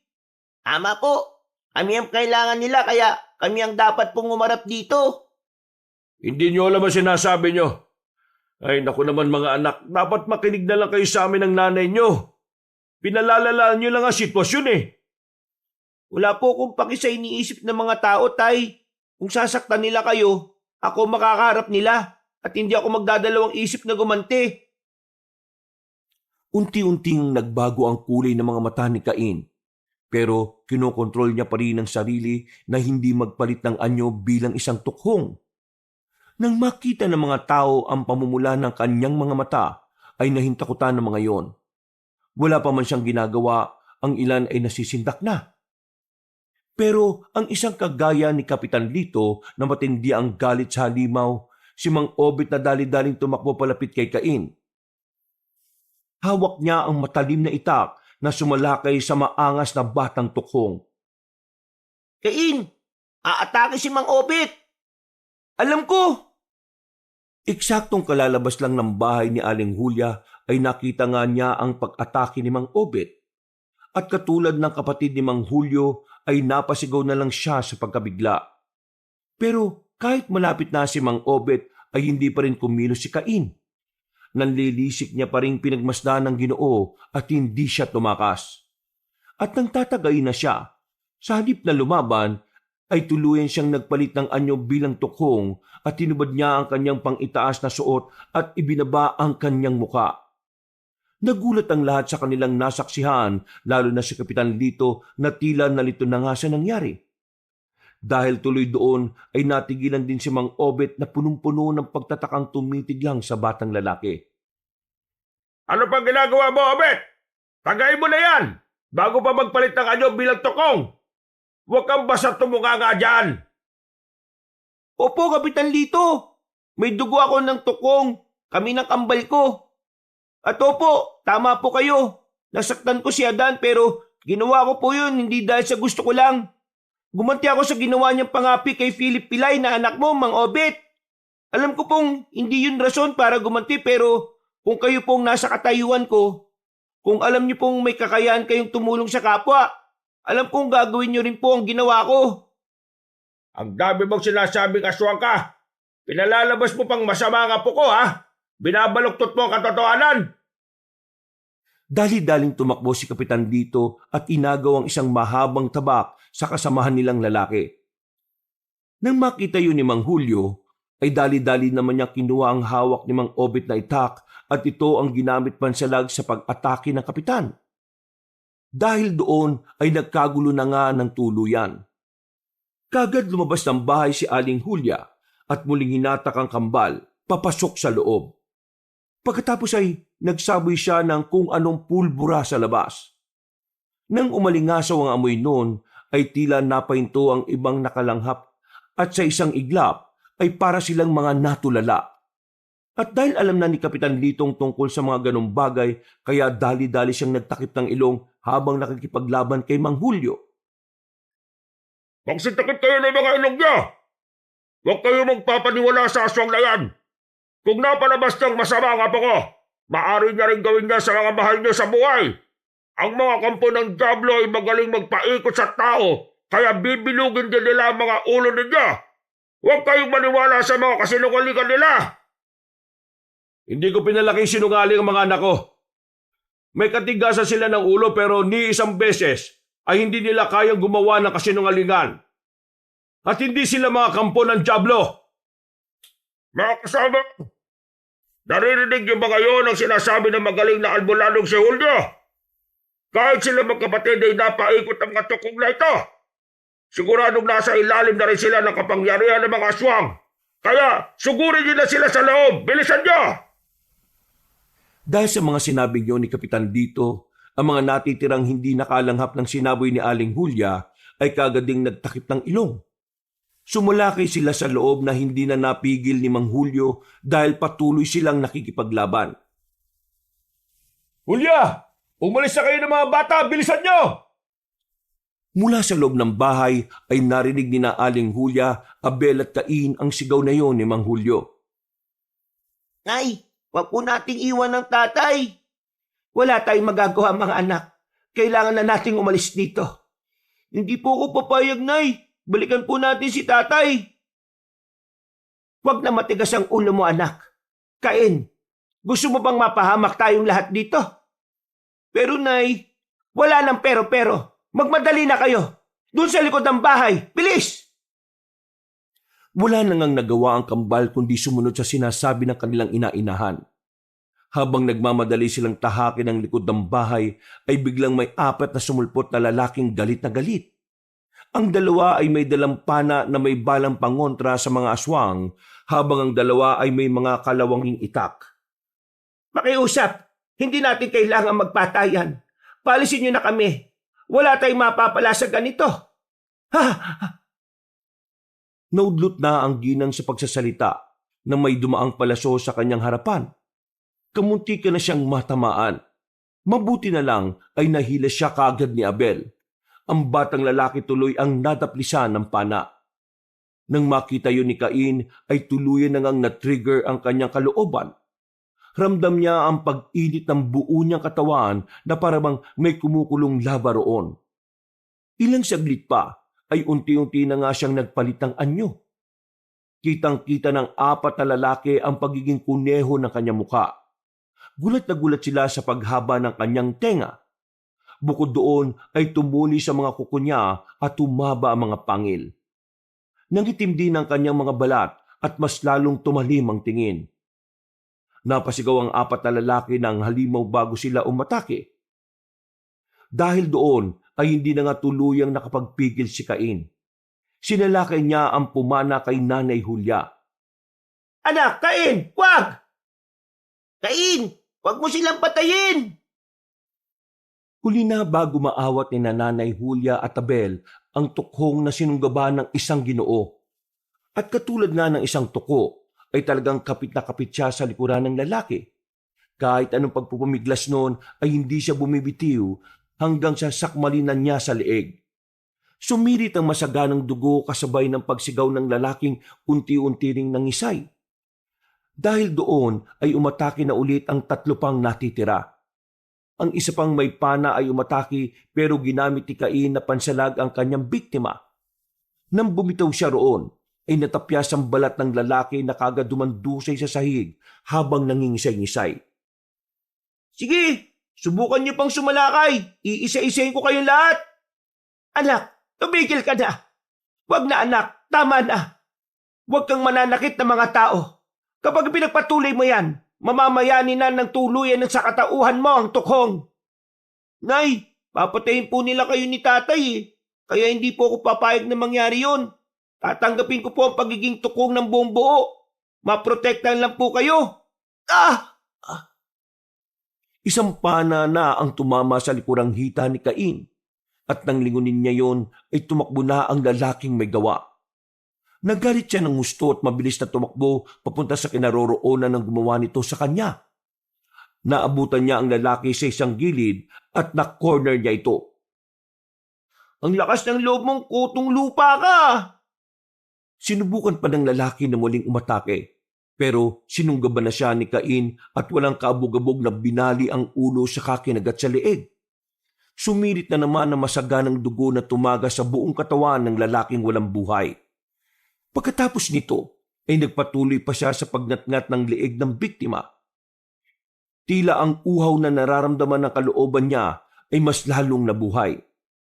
Mas nahayok siya sa sariwang dugo at karne kaya nilantakan na niya ng gusto ang biktima. Ang sarap ng pakiramdam. Natatakam ako. Naaliw ako sa sariwang dugo at karne. Gusto ko ba? Gusto ko ba? Hindi na niya namalayan na nabiyak na niya ang hanggang dibdib ng kawawang biktima. Napahintulang siya nang makita ang sariling refleksyon sa harap ng lumang salamin doon sa kwarto. Nabitiwan niya ang patay na katawang humandusay sa sahig at napatras hanggang sa mapasandal sa bintana. Para siyang natauhan sa mga nangyari at bumalik sa sariling wisyo. Ano na naman itong nagawa ko? Diyos ko po. Natigilan siya at napatingin sa patay na katawan ng lalaki. Nang muli niyang tingnan ang sarili sa salamin ay mas lalo siyang natakot. Dahil bukod sa pagiging tukhong ay tila naliligo na siya sa sariwang dugo. Nang magawi naman ang tingin niya sa bintana, nakita niya sa labas na patuloy pa rin ang tatay Julio niya sa pakikipaglaban kay Kapitan Lito at sa isa pang lalaki na hindi pamilyar sa kanya. Tatay, kailangan ko siyang tulungan. Anak, Cain, madali ka rito. Ang kapatid mo. Dahil sa sigaw na narinig niya sa bandang kusina, ay dali-dali na nga muna siyang tumakbo doon. Naabutan niya si Aling Julia na inaalalayan si Abel na tila nanghihina. Nasa unahan ng dalawang mahal niya sa buhay ang dalawa pang lalaki na may hawak ng mga kalawanging itak. Ano pong nangyari kay Abel? Yung dumaplis na pana sa kanya kanina, may lason. Nang sabihin niyo ng ginang ay saka na nga rin naramdaman ni Cain ang epekto ng lason ng pana na tumama sa likod ng kanyang hita. Biglang doble ang kanyang paningin pero hindi niya ininda ang mga yon dahil kailangan niyang mailigtas ang mga mahal niya sa buhay. Pakiusap, paalisin niyo na kami. Mamamatay dito ang anak ko. Mamamatay si Abel. Hindi nakinig ang dalawang lalaki. Umabante pa rin sila kaya pinilit naman ni Cain ang sarili na umatake. Nagawa niyang pabagsakin ng isang lalaki pero hindi na ang pangalawa. Nanghina na rin kasi siya kaya nagulat din si Aling Julia. Cain, ano nangyayari sa iyo? Natamaan din po ako, Nay. Ng pana. Tuluyan na rin bumagsak si Cain. Pero kumpara kay Abel na tila hinang-hinana, siya ay kaya pa naman makagalaw. Sinubukan niyang pigilan ng isang lalaki pero hindi na niya nagawa. Sumugod na yun sa kanila at sa pag-aakalang masisilo na siya ay biglang sumulpot naman si Mang Obet. Laking gulat nila mag-ina nang pukpukin ng Ginoo ang lalaking aatake sa kanila. Nawalan yun ng malay na humandusay sa sahig. Pagkatapos noon ay nagsabi nga ang Ginoo na umalis na sila. Nagpasalamat din yun dahil sa pagliligtas ni Cain kay Philip Pilay na anak ni Mang Obet. Ganun nga raw kasi ang sinabi ng anak ng Ginoo pero hindi niya may pagkalat dahil natatakot siyang baka saktan na naman ni Adan na isang buli ang anak. Maraming salamat po, Mang Obet. Maraming salamat, Mang Obet, dahil naniwala kang nagsasabi ng totoong anak ko. Nanagawa lang yun ni Cain dahil ipinagtanggol niya ang anak mo laban kay Adan. Hindi porke mga tukong sila masasama na sila. Pagkatango ni Mang Obet ay dali-daling lumabas ang mag-iina sa likod ng bahay. May ilan pang dumating pero hindi na nila nakita kung anong ginawa o dinahilan ni Mang Obet. Nagtuloy-tuloy na nga sila Aling Hulya at Cain habang parehong alalay si Abel na tuluyan ang nawala ng malay. Paglagpas nila sa ilog ay tuluyan na rin ng hina ang maangas na tukong. Unti-unting bumalik sa anyong tao si Cain at biglang bumagsak kaya pare-pareho silang natumba. Anak, Cain! Hindi ko na po kaya, Nay. Tuluyan na ngang nagdilim ang paningin ni Cain kaya alalang-alala si Aling Hulya. Mabuti na lang ay dumating si Aling Sabel at dali-daling tumulong sa kanila kasama ang pamangkin nitong si Valdez. Dinala sila sa isang yungib at doon ginamot ang mga tama ni na Abel at Cain. Nang makita ni Nanay Hulya na ayos na ang lagay ng mga anak-anakan niya, ay nakahinga siya na maluwag. Pero nandun pa rin ang kaba sa dibdib niya dahil nga sa naiwan ng Kuya Julio niya. Hindi niya tuloy alam kung nakikipaglaban pa rin yon o natalo na ng kaaway. Diyos ko po, naway maging ayos lang si Kuya Julio. Sinabihan siya ni Aling Sabel na magpahinga na rin muna dahil ligtas ang lugar na kinaroroonan nila. Si Valdez na rin ang bahalang magbantay habang nagbabantay sila pare-pareho. Aling Sabel at Valdez, maraming salamat sa tulong ninyo. Naiwan ko kasi yung mga gamot pangontra sa lason. Salamat at niligtas nyo si Abel at Cain. Kahit na alam niyong mga tukong sila. Ngumiti lang ang may edad na babae. Pagkalaon ay sinabi nga niya na nung unang salta pa lang nila sa munting pamayanan ay alam na ng babaylan na tukhong ang kambal. Napayak na lang si Nanay Hulya dahil nakaramdam siya ng kagaanan ng loob. Bago umalis si Aling Sabel, ay nag-iwan siya ng ilang mga gamit para makatulong sa kanila kung sakaling may mangyari. Naiwan din muna roon si Valdez para magbantay sa kanila. Mag-iingat kayo, Aling Sabel, dahil baka pati ikaw madamay sa gulo. Ngiti lang ulit ang tinugon ng ginang bago lumabas ng yungib. Ininom din muna ni Nanay Hulya ang isang botelyang garapon na iniwan sa kanya at pagkatapos noon ay bigla na lang din siyang nakatulog. Ilang saglit pa ay muli na naman siyang dinalaw ng kung anong panaginip o pangitain. Nakita niya sa isang malawak na bulwagan na nakatayo si Kuya Julio niya, si Cain at Abel. Kaharap ng tatlong lalaki ang mga taga-Bado kabalantian, nakitang-kita ang takot at paghuhusga sa mga mata. Bago nyo kami usigin, alalahanin nyo sana kung paano ko kayo tinulungan laban sa peseng na nanlanta sa mga pananim at mga alagang hayop nyo rito sa baryo.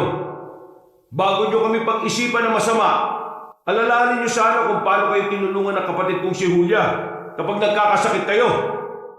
Hindi kami naniningil o nangihingi sa inyo.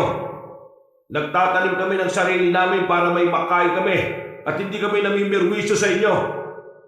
Ikaw, Kapitan, alalahanin mo sana na ginamot mismo ng kamay kong ito ang apo mong si Adan nung nangangailangan siya.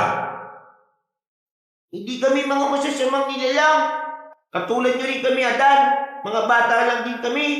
Katulad din kami ni Philip na natatakot din kaya tigilan niyo na po sana ang pag-uusig sa amin. Opo, mga tukong kami.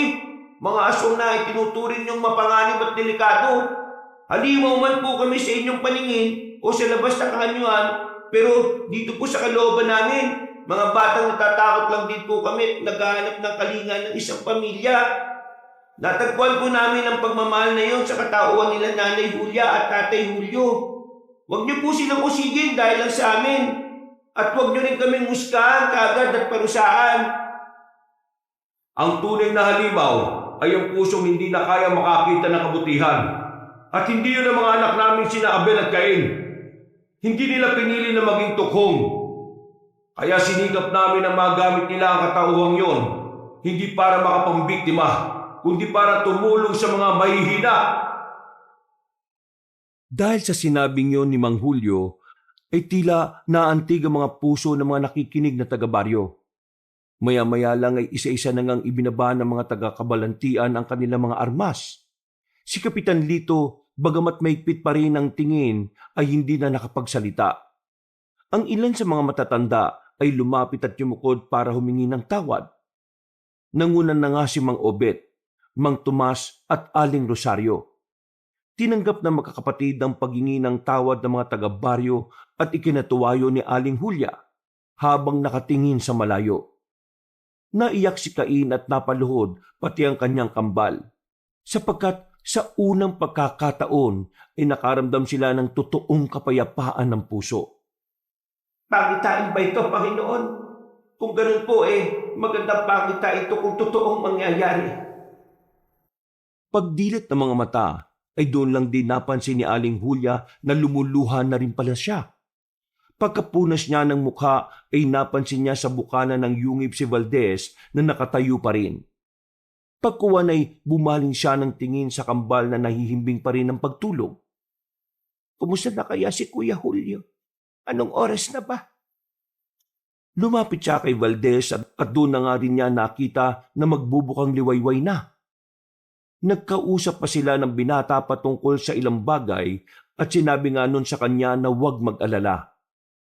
Nirirespeto nga raw sa munting pamayanan si Aling Sabel, kaya hindi siya dapat mangamba sa katauhan ng mga kinupkup niyang tukhong. Kung sakali man daw na malaman ng tagaro ng tungkol sa totoong katauhan ni na Abel at Cain, ay wala pa rin namang magbabago. Hindi katulad sa Baryo Kabalantian. Dito sa munting pamayanan ay malalim ang pangunawa ng namumuno patungkol sa mga hindi pangkaraniwang nilalang. Hindi pala kami nagkamali ng lugar na pinuntahan. Pero nakakalungkot lang isipin na kami pa ang nagdala ng kaguluhan sa payapang lugar na ito. Nahiya ko ng gusto kay Aling Sabel, sa iyo Valdez, at sa mga taga-munting pamayanan.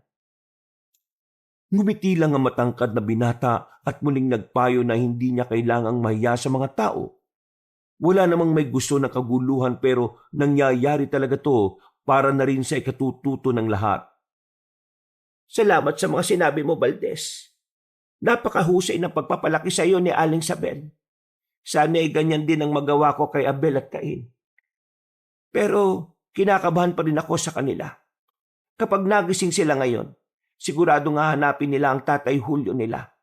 At kapag nalaman nilang wala rito, magmamatigas na naman sila. Hindi ko na alam kung paano sila pipigilan. Bata pa lamang sila pero kung mag-isip sila at magpahalaga sa isang tao ay parang katulad na rin ng nasa edad na. Ayaw kong mapahamak sila, katulad na nangyari kagabi. Kung di niyo pa kami tinulungan, siguradong mamamatay sila sa lason na pangontra sa aswang. Para mas gumaan ang pakiramdam ni Aling Hulya ay tinuruan siya ng teknik ni Valdez. Dahil may mga kasanayan nga raw ang mga babaylan na hindi naman na natutunan ng ginang dahil sa maagang namatay ang kanyang ina. Nagtapatan sila saka naghawak ng mga kamay at pagkatapos ay sabay na pumikit. Nagpigkas ng ilang mga salita si Valdez. Mga salitang tanging babaylan lang ang nakakaintindi. Pagkatapos niyang sabihin ng tila mga dasal na yon, ay nakaramdam ng kakaibang kaginhawaan si Aling Hulya. Para yung isang enerhiya na gumapang mula sa lupa, papunta sa kanyang katauhan. Dahil tuloy doon, ay napaigpit siya ng kapit sa lalaki. At pagkaraan ng ilang minuto, ay sabay na silang dumilat. Pakiramdam niya ay parang sobrang gaan na lahat, kaya namangha siya sa ginawang yon ng binata. Anong klaseng pamamaraan yon? Ituro mo naman sa akin para magamit ko kay Abel at Cain kapag dumating din sila sa ganoong punto.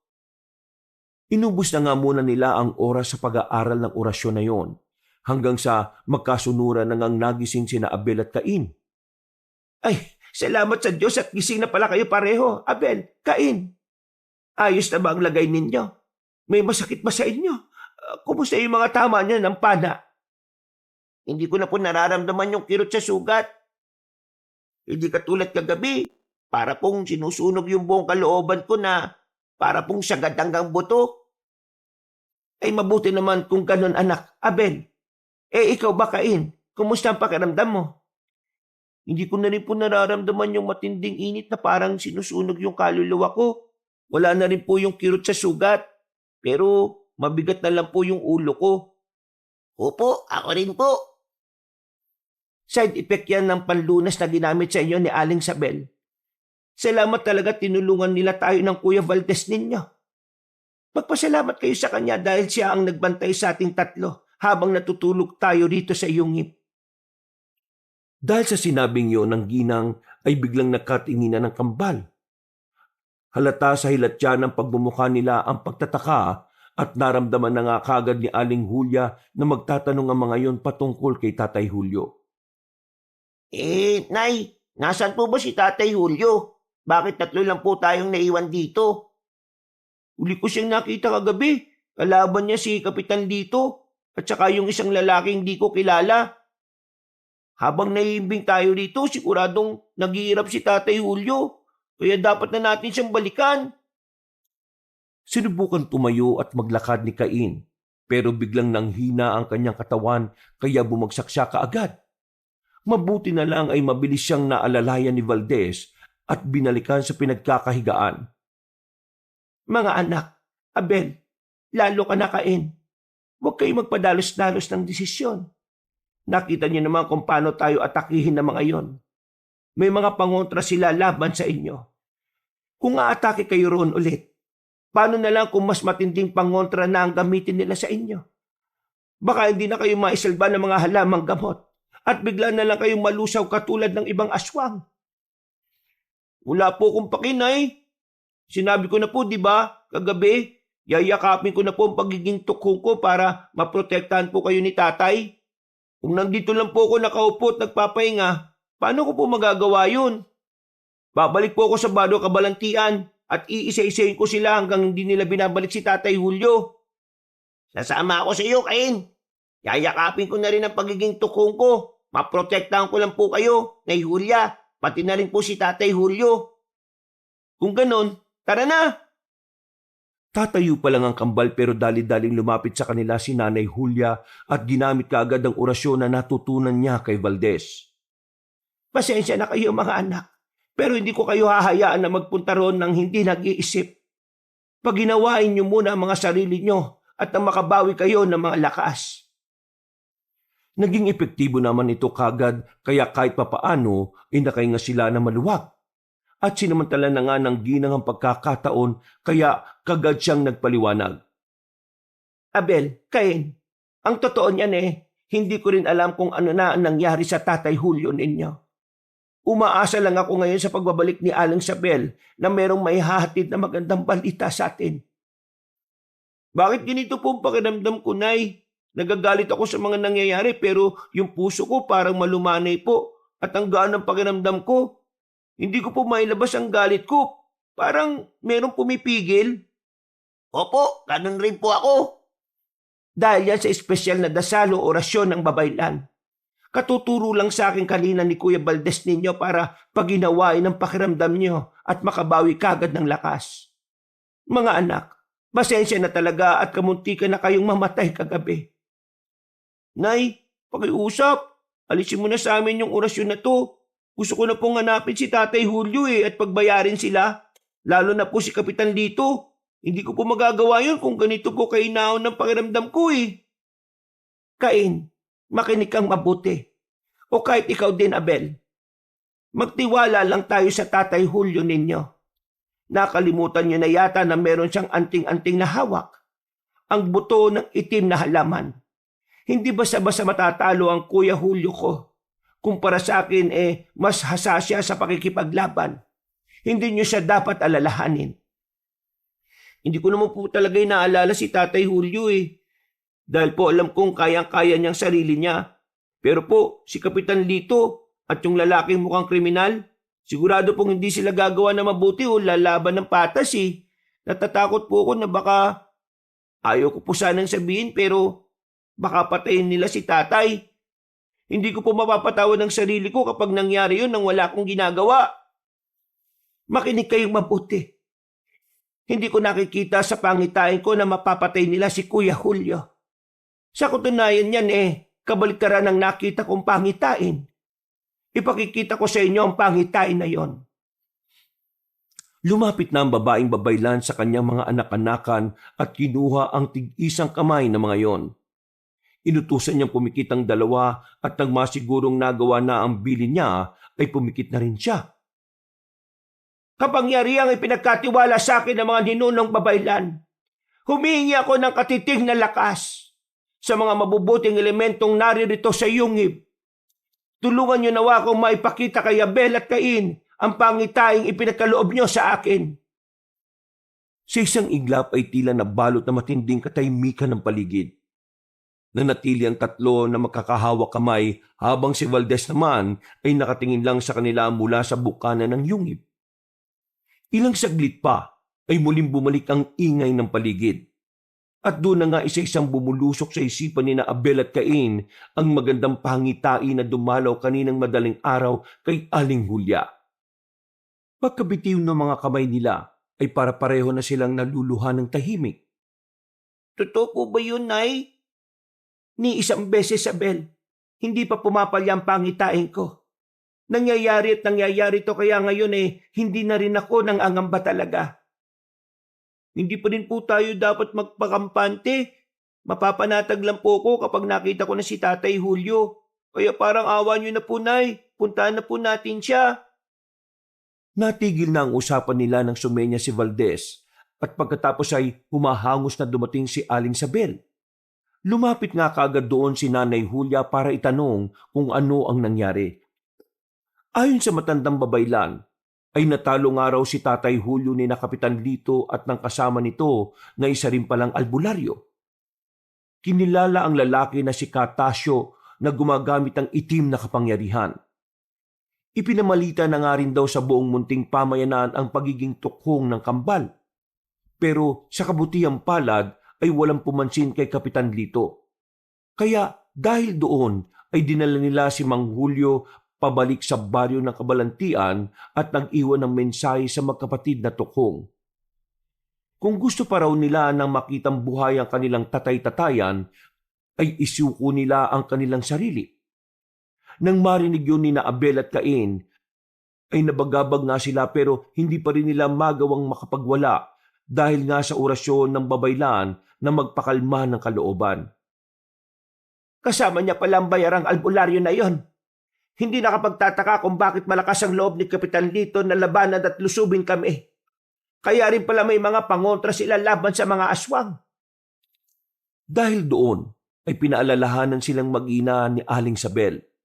Nakikita rin kasi ng ginang na kayang gawin ni Kapitan Lito ang mga babala niya. Dahil doon ay nag-isip nga sila ng mainam na gagawin bago bumalik sa baryo Kabalantian. Sa tulong na rin ni Aling Sabel at ng pamangkin nitong si Valdez, ay nakagawa sila ng mabisang plano. At bago sumapit ang 2:00 ng hapon, ay nilisanan nila ang munting pamayanan. Nagpasalamat din sila sa magtiyahin na babaylan na hindi na sumama pero nagpadala naman ng mga gamit na makakatulong sa kanila. At mabilis na lumipas ang oras. Eksaktong 6:00 ng gabi ay narating nila ang bukana ng baryo Kabalantian. Para hindi sila makita ng mga tao ay sa liblib na kakahuyan sila dumaan. Napahintulang ang ginang nang muli niyang makita ang puno kung saan noon iniwan ng kambal ng Nanay Eva nila. May problema po ba, Nay? Napapagod na po ba kayo? Hindi naman. Siguro magpahinga muna tayo rito. Kailangan ko lang magnilay-nilay para matuntun ko ang kinaroroonan ni Tatay Julio ninyo. Habang ginagawa ko yon, maging mapagbantay kayo. Pakiusap, lalong-lalo na sa iyo, Cain. Wag na wag muna kayong aalis nang walang pahintulot ko, ha? Opo. Pumwesto na nga sa isang gilid si Nanay Julia at mabilis siyang nag-meditate. Wala pang halos 1 minuto nakatawid na ang diwa niya at dali-daling nilibot ang buong baryo. Nakita nga niya sa tanggapan ng baryo sina Kapitan Lito na pinagagalitan si Mang Obet matapos itong patakasin si Julio. Pareho kayo ng anak mong pilay. Wala kayong silbi. Ang magbantay na nga lang ang gagawin mo pinatakas mo pa yung tao. Pinatakas niya si Kuya. Maraming salamat sa iyo, Obet. Nagtuloy-tuloy nga si Nanay Julia dahil nakita niya rin na nagpahanda na ng mga tao ang kapitan para hanapin ang kuya nitong nakatakas. Nandun din si Cartasio na nagbibigay ng mga panlaban sa mga tutugis sa kanyang kuya. Akala mo basta-basta ka lang makakalayo, Hulya? Hindi ako papayag na hindi makaganti sa mga tukhong na yon. Hawak niya ang isang espesyal na gulok na pinahida ng katas ng talumpunay. Ayon pa kay Cartasio, isang hampas lang ay siguradong mamamatay kagad ng aswang. Tingnan ko lang kung uubra kayo rito sa tinawag kong tiyan wasak na gulok ko. Magpakita na sana kayo ngayon para masubukan ko na kung gaano to ka-epektibo. Kitang-kita nga ni Nanay Julia mula sa kabilang diwa kung paano bitbitin ng Ginoo ang delikadong sandata. Bukod doon ay may dala rin yung pampalakas ng ugat at langis na ibinigay din ni Cartasio. Hindi ako magpapaloko sa mga tokong. At kung hindi kayang tapusin ng batas ang banta ng mga kagaya nila, pues ako ang gagawa. Kailangan ko na talagang mahanap ang Kuya Julio para makaalis na kaming lahat dito. Delikado ang mga bata sa sandata ni Kapitan. Ilang saglit pa ay nakita na nga ni Aling Julia ang nawawalang kapatid. Si Mang Julio ay nasa ilalim ng punong balete na malapit sa dati nilang bahay at nagsusunog ng insenso ng kalmahan. Alam kasi ng Ginoo na may paparating na hindi maganda kaya ito kinokontra. Ramdam niya ang panganib sa hangin, maging sa tila buntong hininga ng kagubatan. Umalis ka na dyan, Kuya! Parating na si Kapitan Lito at ang mga tauhan niya! Bakit ka pa kasi nagpunta dyan? Hindi ka nalang umalis ka agad! Napalingon sa gawin niya si Mang Julio na parabang nakita siya kahit hindi naman. Pero tila dinig at ramdam ng Ginoo ang presensya ng nakababatang kapatid.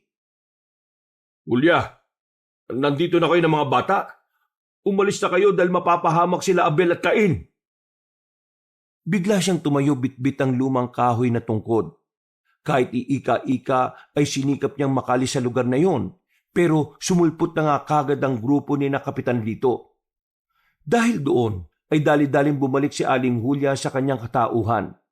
Nagulat naman ang kambal pagkakitang tila nag-aalala ang mukha ng kanilang nanay-nanayan. Nay, nakita niyo po ba kung nasaan si Tatay Julio? Oo, nakatakas siya pero naabutan siya nila Kapitan Lito. Nay, sabihin niyo na po sa amin kung nasaan ang tatay. Makakatulong po kami sa kanya.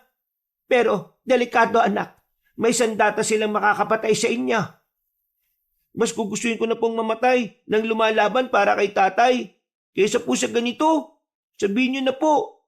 Dahil kahit hindi niyo po sabihin, aalis pa rin po ako dito at hahanapin sila. Dahil doon ay wala nang nagawa ang ginang kundi sabihin ang kinaroroonan ng Kuya Julio niya. Pero bago magpunta ang kambal doon ay pinaalalahanan muna sila ng ginang. Babalik ako sa dati nating bahay at kukuha ng iba pang panlaban. Yung mga binigay sa inyo ni Aling Sabel, gamitin nyo na kagad at inumin. Magmadali kayo't iligtas ang Tatay Julio niya. Makita na lang tayo ron mamaya. Pagkatango ng magkapatid ay wala na silang sinayang na oras. Sabay na nga silang nag-anyong tukong at dali-daling tinungo ang kinaroroonan ni na Tatay Julio at Kapitan Lito. Naabutan nilang nagtutunggali na ang dalawa at talatang dihado ang kanilang tatay-tatayan dahil may mga galos na rin to sa katawan. Lumabas kagad sila para depensahan ng Ginoo. Samantalang natuwa naman ang kapitan nang makita sila. Nagpakita rin kayo sa wakas, mga tokong! Ha! Masusubukan ko na ang bangis itong ibinigay na sandata ni Cartasio. Umada ka na sa ginawa mo sa tatay ko. Matitikman mo ang galit ng isang tukong. Sige, sugod! Hindi ko na hayaan na sirain ang lahi ninyo kinabukasan ng baryo. Ikaw mismo ang sumira sa bari nyo. Mabilis na sumalakay ang galit na tukhong at hindi na yun napigil ni Mang Julio. Dahil na rin siya nanghihina na siya. Nagulat na nga lang din siya nang buhatin siya ni Abel at dalhin sa ligtas na lugar habang nagsasagupa sina Cain at Kapitan Lito. Anak, Abel, bakit pa kayo nagpunta rito? Siguradong papatayin kayo ng taong yan. Hindi po mangyayari yun, Tay. Aaminin ko po na natatakot din ako, pero may tiwala po ako sa pangitain ni Nanay Julia. Bumalik lang po siya sa dati nating bahay para kumuha namang iba pang gamit. Maiwan ko na po kayo rito at tutulungan ko lang si Cain. Hindi na nakatugon ang Ginoo dahil mabilis na nawala si Abel na parang bula. Pagbalik niya sa labanan ay may katulong na si Kapitan Lito sa pakikipaglaban kay Cain. Kaya tumulong na rin siya. Sumugod si Kapitan Lito at ibinagsak ang itak. Mabilis na umiwas si Cain na kinakalmot pa sa mukha ang Ginoo. Si Abel naman ay sinipa ang isa pang katulong ng kapitan at tumalsik yon. Saka nagpagulong-gulong hanggang sa mawala na ng malay tao. Magkakasunod pang umatake si Cain hanggang sa mabitiwan ni Kapitan Lito ng kaunti sa hawak niyang sandata pero mabilis din na bumawi. Mamamatay na kayo mga pesteng aswang kaya! Ikaw ang peste sa sariling damdamin dahil sarado kang mag-isip. Nagpalitan sila ng matitinding atake. Si Kapitan Lito kahit pagod na ay mabilis pa rin at agresibo. Halatang sanay na sanay siya sa pakikidigma. Subalit si Cain, bagamat bata pa ay mas nauuna pa yatang panghinaan ng lakas. Pero walang nagpaawat sa kanila. Nagtuloy-tuloy ang laban hanggang sa dumating na ulit si Mang Julio na sumandal sa gilid ng puno. Sa ngalan ng lupa, hangin, apoy at tubig, itigil ang kamangmangan, itigil ang pagdanak ng dugo. At sa iglap na yon ay isang malakas na alo ng enerhiya ang bumalot sa kanila. Ang paligid ay tila nayanig, dahilan din para mabitiwan ni Kapitan Lito ang kanyang itak na ibabato na sana niya sa batang tukhong.